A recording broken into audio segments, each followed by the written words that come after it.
semuanya. Assalamualaikum warahmatullahi wabarakatuh. Izinkan kami memperkenalkan diri. Nama saya Fitra Dwianto. Saya Elita.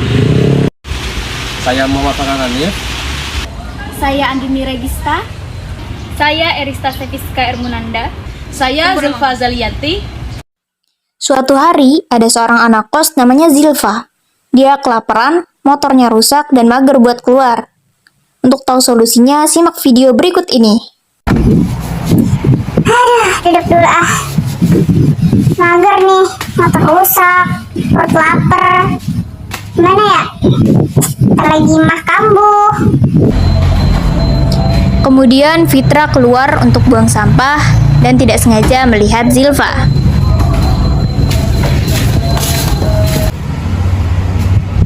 Itu si Zilfa kenapa ya? Oh, jadi kamu kenapa? Lemes. Tahu lagi bad mood. Bad mood. Nah, bentar, aku buang sampah dulu. Dok, kenapa kamu ini bad mood? Iya ini Fit, aku lagi lapar banget. Terus motor lagi rusak. Kalau harus ke toko jauh banget lagi. Masa aku jalan kaki? Ya elah Zil. Zaman sekarang masih mikir mau ke toko jalan kaki. Nih, sekarang itu zamannya online. Kamu bisa mesen makanan online, bisa mesen ojek online. Nah, tahu nggak sih gimana caranya? Emang bisa? Tuh bisa dong, zaman sekarang dong, Terus? zaman milenial. Caranya gimana itu? Nih, gua tunjukin. Nah, gini Zil, kita buka dulu aplikasinya, namanya Wulan. Nah, di sini kan setelah kita login, kita bisa milih makanannya. Kita milih daerahnya daerah kita, yaitu daerah Sengaliat. Kita pilih mau warung minuman, makanan, sembako, martabak, jajanan, dan lain-lain. Nah, kita sini kan lapar nih. Kita pesan makanan aja nih. Yang favorit gua nih, chicken to go. Nah, di sini enak-enak semua. Nih ada kentang goreng, nugget, telur geprek, ayam crispy, banyak-banyak lagi nih. Nah, kita pesan ini. Kita pesan telur geprek. Kita pesan 3 aja nih. Tuh lihat gambarnya. Nah, terus kita klik beli. Nah, dia akan langsung mengarah ke lokasi tujuan. Kita klik aja nih lokasi tujuannya. Maka dia akan otomatis nge-scan daerah sesuai dengan Google Map. Nah, di sini langsung ada harganya, informasi tambahan, ada total harganya. Nah, kita klik pesan sekarang. Nah, di sini kita bisa pilih jasa pengirimannya, catatan, tipe pembayarannya. Nah, kita sini pilih tipe pembayaran ada cash atau COD atau saldo. Nah, kita sini pilih ini aja karena kita bisa punya uangnya, jadi kita punya cash, jadi kita pilih cash saja nih. Nah, kemudian kita tinggal klik beli sekarang. Selesai deh. Oh gitu ya Fit, mudah banget ya. Iyalah. Yaudah, langsung pesan aja ya. Kamu mau nggak? Udah, tapi kamu yang traktir ya. Yaudah nih, pesan aja. Oke, siap. Udah belum? Udah nih.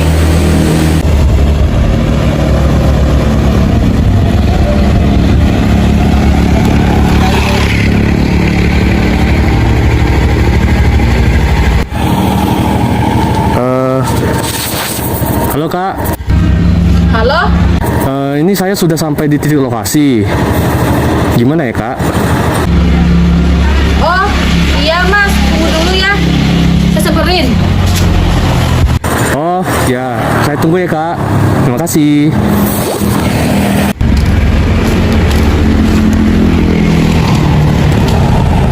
Mas Kuya. Ya Kak, dari Walan Kak, dengan Mbak Zilfa. Pesanan saya mana ya Mas? Oh iya, jadi 50.000 pesanannya, 5.000 ongkirnya ya. Ya baik Mas. Ini uangnya. Oh iya, terima kasih. Ya. Nih Fit, makanannya. Betulnya kata kamu Fit, dengan modal HP doang, kita bisa pesan makan dengan mudah cepat tanpa harus repot-repot keluar rumah. Udah aku bilang. Nah, yuk makan yuk. Nih, yuk.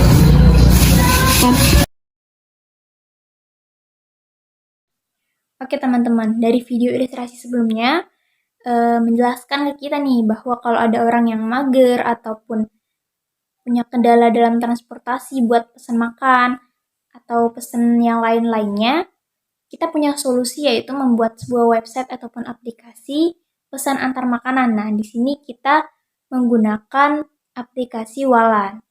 Nah, selanjutnya kami akan menjelaskan nih knowledge manajemennya. Nah, yang pertama di sini saya akan menjelaskan tentang scope management. Nah, scope management itu ada 3 macam di sini. Saya akan menjelaskan yang pertama yaitu scope planning. Scope planning yaitu perencanaan verifikasi waktu dimulai dan selesai, proses yang sedang berlangsung, menjelaskan bagaimana suatu scope didefinisikan, diuji dan diawasi, serta bagaimana work breakdown structure atau WBS akan dibuat.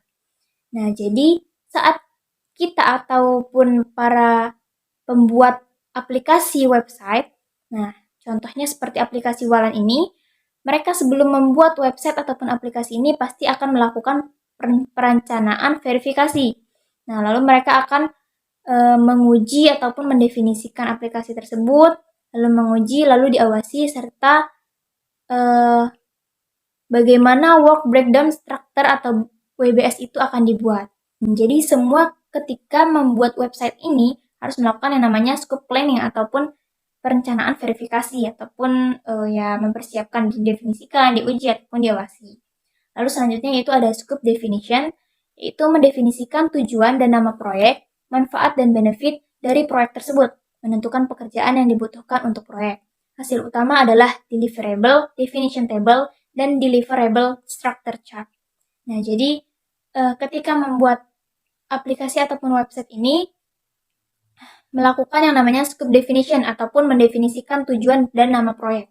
Nah, jadi pembuat aplikasi ini pasti akan memikirkan tujuan saya buat aplikasi ini tuh apa ya, gitu kan. Lalu nama proyek yang akan saya buat itu apa, manfaatnya untuk orang-orang itu apa. Nah, aplikasi Walan ini dibuat dengan bertujuan untuk mempermudah ataupun membuat para pembeli itu mudah dalam memesan makanan. Mencari pembuat aplikasi ini pasti akan mencari rumus masalahnya dulu, masalahnya dan solusinya. Jadi masalahnya itu adalah kesulitan dalam memesan makanan, lalu solusinya yaitu memesan makanan dengan cara delivery. Nah, lalu membuat nama proyek yang bagus tuh apa, yang membuat orang-orang tertarik itu apa gitu kan. Lalu manfaat aplikasinya itu apa aja sih? Apakah cuman bisa membuat orang mudah memesan? Nggak hanya itu. Aplikasi Walan juga bisa membuat lapangan pekerjaan. Jadi orang-orang yang mungkin kekurangan pekerjaan bisa mendapatkan pekerjaan dari Walan ini. Contohnya sebagai kurir pengantar dan lain-lain. Seperti penjualnya juga bisa mendapatkan peluang yang besar untuk mendapatkan banyak pelanggan dan benefit dari proyek tersebut gitu kan. Proyek ini akan mendapat banyak keuntungan kalau membuat proyek ataupun membuat manfaat yang sangat menarik perhatian para pembeli ataupun user. Lalu selanjutnya yaitu scope verification, yaitu mengkonfirmasi bahwa proyek bisa bertahan akurat, tepat dan benar, melibatkan persetujuan formal project scope yang diselesaikan stakeholders dengan menyesuaikan penyelidikan pada pelanggar. Untuk penerima persetujuan formal dari project scope, tim proyek harus membuat dokumentasi yang jelas dari produk, proyek, dan prosedur untuk mengevaluasi jika proyek sudah selesai ataupun sudah diselesaikan dengan benar. Nah, lalu setelah itu akan melakukan yang namanya scope verification, yaitu mengkonfirmasi bahwa proyek ini benar-benar bisa berjalan dengan benar ataupun berjalan dengan tepat, sehingga ketika sudah diuji coba ataupun sudah mau digunakan oleh user, tidak ada kesalahan ataupun kesalahan ataupun membuat ya pengguna itu kayak bingung menggunakan aplikasi tersebut. Jadi harus benar-benar sudah diuji ataupun sudah dipastikan bahwa aplikasi ini benar-benar bisa digunakan dengan baik dan mudah oleh pengguna. Selanjutnya saya akan menjelaskan tentang Human Resource Management. Sebelumnya saya akan menjelaskan nih apa yang dimaksud dengan Human Resource Management itu. Jadi HRM atau Human Resource Management sendiri adalah usaha-usaha yang dilakukan perusahaan untuk mengelola karyawan agar mereka dapat memiliki performa yang lebih baik. Nah, jadi ketika aplikasi Siwalan ini gitu kan, setelah terbentuk, mereka pasti butuh yang namanya karyawan. Nah, untuk mendapatkan karyawan yang baik, mereka akan menerapkan sistem Human Resource Management. Nah, jadi mereka akan mencari karyawan-karyawan ataupun calon pegawai yang tentu yang mereka inginkan sesuai dengan kriteria perusahaan mereka. Ya, karena mereka ataupun calon karyawan ini akan lebih cocok, lebih bisa beradaptasi, dan lebih bisa bertahan lama dibandingkan dengan orang-orang yang nggak sesuai kan dengan posisi ataupun kriteria perusahaan ini, perusahaan Siwalan ini. Nah, lalu saya akan menjelaskan nih manfaat-manfaat dari Human Resource Management ini. Nah, yang pertama itu ada manfaatnya yaitu membina sumber daya manusia di perusahaan. Nah, HR ataupun Human Resource ini memiliki peranan dalam membina karyawan supaya kinerja mereka semakin baik dan memastikan mereka berada pada posisi pekerjaan yang tepat. Hasilnya mereka dapat memiliki performa yang lebih maksimal.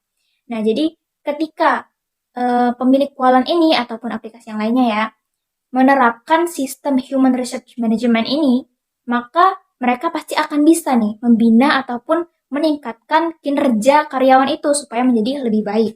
Nah, mereka juga pasti nih memastikan kalau karyawan ini tepat nih posisinya pekerjaan di sini. Misalkan, karyawan ini cocok untuk mengatur ataupun mengawasi bagian ini, lalu yang ini untuk di sini. Nah, jadi mereka akan mendapatkan performa ataupun nilai yang hasilnya tuh lebih maksimal. Lalu manfaat yang selanjutnya yaitu mencapai tujuan perusahaan. Nah, pemanfaatan HRM ataupun Human Resource Management adalah salah satunya yaitu untuk mempercepat tercapainya tujuan perusahaan. Berbagai cara dilakukan agar pemanfaatan sumber daya manusia serta operasional perusahaan dapat berjalan lebih efektif, sehingga perusahaan dapat meraih keuntungan. Lalu, manfaat selanjutnya nih, yaitu ketika kita menerapkan Human Resource Management ini, berarti kita sudah mendapatkan karyawan yang baik tuh kan, mendapatkan calon pegawai ataupun pegawai-pegawai yang sesuai dengan kriteria kita, otomatis pegawai kita ini juga semangat untuk meningkatkan performa dari perusahaan tersebut. Jadi sehingga tujuan dari terbentuknya aplikasi ini ataupun terbentuknya perusahaan ini akan lebih cepat tercapai gitu kan. Nah, jadi kalau kita menerapkan HRM ini, manfaat yang lebih utamanya yaitu mempercepat tercapai tujuan dari perusahaan ini. Nah, selanjutnya yaitu menghemat waktu dan biaya. Pemanfaatan Human Resource Management ini ataupun HRM ini jika dilakukan secara optimal ya, nggak hanya akan menyingkat waktu, tetapi juga akan menghemat biaya. Misalnya salah satu caranya yaitu menggunakan sistem HRIS seperti Talenta yang akan membuat proses administrasi HR jadi lebih mudah dan cepat eksekusinya. Nah, jadi ketika pengguna aplikasi ataupun pembuat website ini jika melakukan ataupun menerapkan yang namanya Human Resource Management ini dengan baik, memiliki banyak sekali manfaat gitu kan, meningkatkan kinerja pegawai, mempercepat tercapainya tujuan, lalu menghemat biaya dan waktu. Nah, selanjutnya akan dijelaskan oleh rekan-rekan saya. Terima kasih. Kemudian untuk selanjutnya yaitu risk management atau risiko manajemen yang bertugas untuk memproses identifikasi kemungkinan terjadinya risiko. Hal ini memungkinkan perusahaan untuk menetapkan prosedur untuk menghindari, meminimalkan, hingga mengatasi dampak permasalahan yang tak dapat diprediksi. Contoh risiko yang mungkin terjadi yaitu kemungkinan terjadinya peretasan, yang kedua kemungkinan terjadinya kebocoran info pelanggan, yang ketiga kemungkinan terdapat oknum yang iseng memesan makanan ke alamat orang asing yang tidak dikenal. Untuk penerapan selanjutnya yaitu ada quality management atau manajemen kualitas. Quality management sendiri adalah proses dan aktivitas yang dilakukan oleh perusahaan untuk menentukan kebijakan kualitas, tujuan serta tanggung jawab sehingga proyek dapat memenuhi kebutuhan dan mencapai harapan. Project Quality Management akan memastikan bahwa proyek yang dibangun akan memenuhi kebutuhan yang dilakukan, di mana kualitas dari proyek merupakan faktor penting yang menjamin kesuksesan proyek. Contoh quality management yaitu meningkatkan loyalitas dan interaksi antara pengguna dan perusahaan. Perkenalkan, nama saya Zulfa Zalianti. Di sini saya akan menjelaskan penerapan manajemen, yaitu menggunakan metode procurement management atau biasa disebut dengan manajemen pengadaan proyek. Nah, sebelumnya saya akan menjelaskan terlebih dahulu pengertian dari procurement management. Procurement management adalah suatu kegiatan yang sangat umum terjadi di dalam suatu bisnis ataupun perusahaan, di mana pihak perusahaan yang sedang memerlukan produk barang atau jasa dalam jumlah yang sangat banyak, sehingga pada umumnya akan membuat atau menyelenggarakan proses pengadaan ini. Seperti yang sudah kita ketahui bersama bahwa dalam kegiatan bisnis ini akan selalu adanya dua tokoh terlibat, yaitu pembeli dan penjual. Sebenarnya proses ini terlihat cukup sederhana, namun kenyataannya praktek di dalamnya sangatlah kompleks. Lantas, kenapa pihak perusahaan perlu menyelenggarakan proses procurement? Karena procurement adalah suatu proses yang bertujuan untuk membantu pihak perusahaan dalam memperoleh barang yang sesuai dengan keperluan dan kebutuhannya secara kuantitas, lokasi, kualitas, waktu, dan dengan biaya yang semurah mungkin. Selain itu, tujuan lainnya adalah agar perusahaan bisa menekan biaya semaksimal mungkin agar pihak perusahaan itu bisa mendapatkan keuntungan yang lebih besar. Oleh karena itu, proses procurement adalah salah satu metode yang tepat untuk memperoleh keuntungan tersebut. Tentunya pada perusahaan, pada aplikasi wallet tersendiri, yaitu bisa memimpin layanan pesan antar online seperti pada pemesanan pesan antar pada makanan secara online. Namun dari analisa CLSA dalam catatan risetnya, yaitu menyatakan bahwa tema pesan antar makan online dipilih sebab sektor ini merupakan salah satu bisnis yang paling menguntungkan pada saat ini. Adapun pemrosesan yang dilakukan dalam pemesanan makan ini, yaitu pembeli membuat dan menyetujui permintaan pembelian dengan menempatkan purchase order dan menempatkan barang dari jasa dengan menggunakan metode software berdasarkan teknologi internet saat ini. Nah, dari wallet itu sendiri, menurut kami memiliki 3 keuntungannya tersendiri, yaitu penggunaan aplikasi adalah secara familiar dengan aplikasi, yaitu ketergantungan pada GoPay Wallet dan ramah pengguna. Berdasarkan dari survei CLSA, yaitu menyatakan bahwa pelanggan kini telah mengalihkan fokus pada aspek-aspek seperti kenyamanan aplikasi, ketimbangan pengiriman yang lebih cepat, ataupun tingkat pembatalan yang lebih mudah yang lebih rendah oleh pengemudi, seperti di masa-masa awal saat ini yang telah menjadi standar umum untuk platform online. Mungkin hanya ini penjelasan dari saya. Terima kasih. Baiklah, selanjutnya saya akan menjelaskan manajemen waktu. Manajemen waktu adalah suatu perencanaan atau pengaturan waktu dalam melakukan aktivitas secara efektif dan efisien, sehingga mendapatkan manfaat yang maksimal serta tercapainya sasaran. Nah, hal-hal yang perlu dilakukan agar berhasil dalam manajemen waktu antara lain yaitu pengorganisasian aktivitas, menetapkan skala prioritas, menentukan tujuan yang hendak dicapai, dan membuat perencanaan. Penerapan manajemen waktu pada studi kasus kami, yaitu aplikasi Walan, membawa berbagai manfaat serta peningkatan kapasitas dan produktivitas, meningkatkan peluang dalam dunia kerja, serta mencapai target dan tujuan. Nah, tujuan utama manajemen waktu pada proyek adalah agar pelaksanaan proyek sesuai ruang lingkupnya dan dapat memenuhi target waktu proyek yang telah ditentukan. Kemudian ada tahapan manajemen waktu perusahaan Walan meliputi yang pertama definisi aktivitas. Nah, definisi aktivitas yaitu merupakan kegiatan untuk mengidentifikasi dan mendefinisikan aktivitas atau pekerjaan apa saja yang akan dikerjakan pada perusahaan Walan. Kemudian yang kedua ada pengurutan aktivitas. Yang ketiga estimasi kebutuhan aktivitas, yang mana mengestimasi durasi yang dibutuhkan oleh aktivitas-aktivitas. Kemudian yang keempat ada estimasi durasi aktivitas, yaitu estimasi durasi aktivitas ini sangat penting untuk mengetahui berapa lama waktu aktual atau real yang sebenarnya dibutuhkan oleh perusahaan Walan sendiri. Kemudian yang kelima, ada penyusunan jadwal. Setelah melakukan semua aktivitas, diperkirakan proses manajemen waktu proyek selanjutnya adalah menyusun jadwal proyek yang realistis berdasarkan aktivitas-aktivitas yang sudah didefinisikan beserta estimasi waktu aktivitas.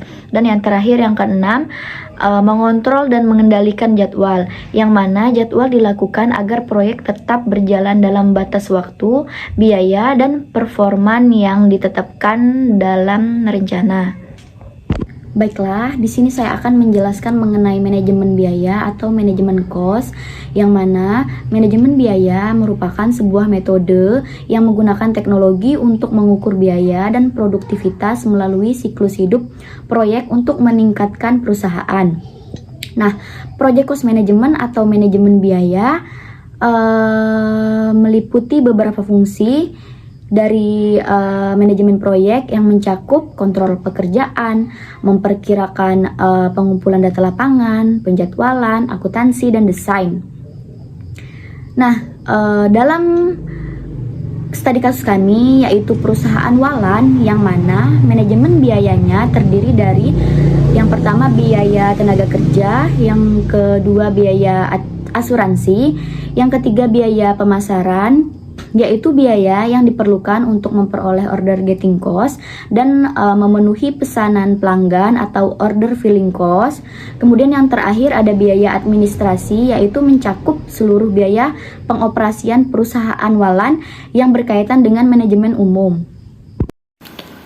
Baiklah, selanjutnya yaitu Project Communication Management, atau yang bisa kita sebut dengan manajemen komunikasi. Manajemen komunikasi ini bertujuan agar komunikasi dan aliran informasi proyek berjalan efektif dan efisien. Nah, yang biasanya meliputi yaitu pertama, communication planning, yaitu menentukan perencanaan komunikasi proyek yang sesuai dengan kebutuhan dan harapan stakeholder. Kedua, information distribution, yaitu menyediakan informasi proyek dan mendistribusikannya sesuai dengan perencanaan. Ketiga, performance reporting, yaitu yang bertujuan untuk melaporkan status dan kemajuan proyek secara objektif dan tepat waktu. Keempat, manage stakeholders, yaitu bertujuan untuk membina dan mengelola komunikasi yang efektif dan efisien dengan stakeholders untuk memenuhi kebutuhan serta melibatkan mereka dalam pengambilan keputusan proyek sesuai mekanisme yang ditetapkan. Nah, di dalam proyek ini yaitu Walan atau Warung Berjalan, yang merupakan app pesan antar lokal yang sudah tersedia di Provinsi Kepulauan Bangka Belitung. Nah, pastinya Walan sudah memplanning atau sudah mempunyai rencana untuk memudahkan masyarakat dalam memesan makanan, dan tak hanya itu, juga dapat menguntungkan warung-warung kecil dan UMKM yang tersedia.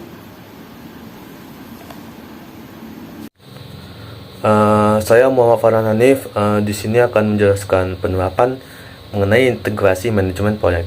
Tidak kalah penting dengan peran dari elemen knowledge lainnya, integrasi manajemen proyek juga sangat dibutuhkan untuk menunjang sebuah proyek manajemen. Tujuan manajemen integrasi proyek sendiri adalah memastikan proses berjalan secara lebih efisien dan mencapai goal yang ditentukan sebelumnya. Kita membutuhkan manajemen integrasi proyek saat ada interaksi antara proses dan tim yang berbeda, seperti ketika tim pemasaran Walan membutuhkan data dari tim penjualan Walan untuk membuat laporan bagi pemangku kepentingan. Manajemen integrasi proyek digunakan untuk memastikan data dari tim penjualan Walan diserahkan dengan benar kepada tim pemasaran pihak Walan dan hasil akhirnya memenuhi syarat. Sementara manajemen integrasi proyek Walan sendiri meliputi 5 fase manajemen proyek yang terjadi selama siklus proyek. Yang pertama ada inisiasi proyek, yaitu bertujuan untuk membangun visi dan tujuan atau goal untuk proyek Walan sendiri, serta mendapatkan persetujuan pemangku kepentingan melalui tujuan proyek ini. Fase ini terdiri dari membuat piagam proyek Walan, peta jalan Google Map yang jelas untuk driver Walan, dan daftar pemangku kepentingan untuk menentukan siapa saja yang terlibat di dalam perusahaan Walan. Lalu yang kedua, fase kedua ada perencanaan proyek. Proses perencanaan proyek adalah saat ketika kita mengatur infrastruktur proyek walan untuk membantu mencapai tujuan proyek walan sesuai dengan batas waktu yang ditentukan, anggaran yang ditentukan, dan sumber daya yang walan sediakan. Kita akan membuat dokumen proyek walan yang lebih terperinci guna untuk membantu tim memahami visi proyek walan dan apa yang dibutuhkan untuk menjalankan visi tersebut. Lalu fase ketiga ada eksekusi proyek. Ini adalah saat kita melaksanakan perencanaan proyek walan dan memulai proyeknya. Sebagian besar anggaran walan akan digunakan selama fase ini untuk memproduksi hasil akhir yang diinginkan. Fase ini juga meliputi aktivitas seperti komunikasi dan keterlibatan pemangku kepentingan walan, jaminan kualitas, dan pengembangan tim walan. Yang keempat ada kinerja proyek, yaitu fase ini termasuk pemantauan progres proyek walan dan membandingkannya dengan rencana awal. Artinya, ketika kita mengambil tindakan perbaikan saat ada penghambat atau penundaan. Lalu yang terakhir, fase terakhir yang kelima ada pengakhiran proyek. Inilah saat ketika kita mengakhiri proyek secara resmi serta meminta persetujuan dari klien atau pemangku kepentingan pihak walan. Dokumentasi dan pelajaran yang diperoleh dari proyek ini harus diarsipkan untuk referensi di masa mendatang.